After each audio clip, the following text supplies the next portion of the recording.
আজকে আপনাদের সঙ্গে খুবই মজার একটা খাবারের রেসিপি শেয়ার করছি। প্রথমে এখানে কিছু চিংড়ি মাছ নিয়েছি। মাছগুলোকে ভালো মতো ধুয়ে বেছে নিয়েছি। এখানে নিয়েছি কিছু লাউ। লাউগুলোকে এইরকম সাইজ করে কেটে নিয়েছি। লাউগুলোকে একটা সাইডে রেখে দিচ্ছি।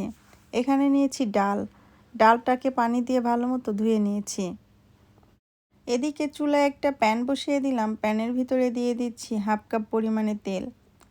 তেলের ভিতরে চিংড়ি মাছগুলো দিয়ে দিচ্ছি ভেজে নেওয়ার জন্য। চিংড়ি মাছের ভিতরে দিয়ে দিচ্ছি সামান্য একটু লবণ, সামান্য একটু হলুদের গুঁড়া।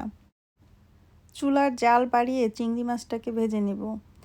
চুলার জাল কমিয়ে চিংড়ি মাছ ভাজলে চিংড়ি মাছ রাবারি হয়ে যায়। চিংড়ি মাছটা ভাজা হয়ে গিয়েছে, চিংড়ি মাছটা তেল থেকে তুলে নিচ্ছে। এই তেলের ভিতরে দিয়ে দিচ্ছি 1 কাপ পরিমাণে পেঁয়াজ কুচি। প্রথমে পেঁয়াজটাকে হালকা করে ভেজে নিব। পেঁয়াজটা হালকা করে ভাজা হয়ে গিয়েছে। এই পেঁয়াজের ভিতরে দিয়ে দিচ্ছি 1 চা চামচ পরিমাণে আস্ত জিরা। জিরাটা পেঁয়াজের সঙ্গে 1 মিনিটের মতো ভেজে নিব। 1 মিনিটের মতো ভাজা হয়ে গিয়েছে। দিয়ে দিচ্ছি 2 টেবিল চামচ পরিমাণে রসুন বাটা। দিয়ে দিচ্ছি স্বাদ মতো লবণ। দিয়ে দিচ্ছি 5টা কাঁচামরিচ বাটা। দিয়ে দিচ্ছি 1/2 চা চামচ পরিমাণে হলুদের গুঁড়া। এই মশলাগুলোকে এখন 2-3 মিনিটের মতো কষিয়ে নিব।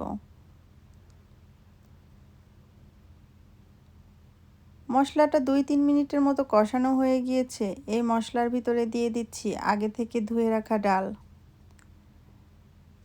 ডালটাও 3-4 মিনিটের মতো এই মশলার সঙ্গে কষিয়ে নিব।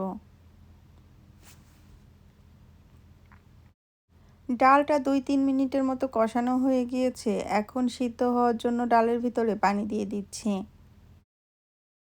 15-16 মিনিট জাল করার পরে ডালটা প্রায় সিদ্ধ হয়ে গিয়েছে। এই অবস্থায় ডালের ভিতরে কেটে রাখা লাউগুলো দিয়ে দিচ্ছি।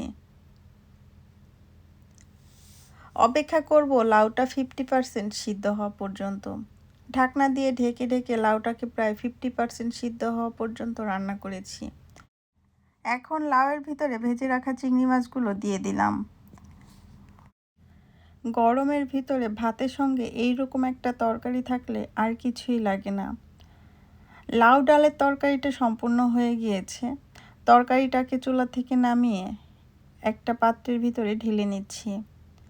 আমার লাউ রান্নার রেসিপিটা আপনাদের কাছে কেমন লেগেছে কমেন্টস করে জানাতে ভুলবেন না। আজকে এই পর্যন্ত। সবাই ভালো থাকবেন। আল্লাহ হাফেজ।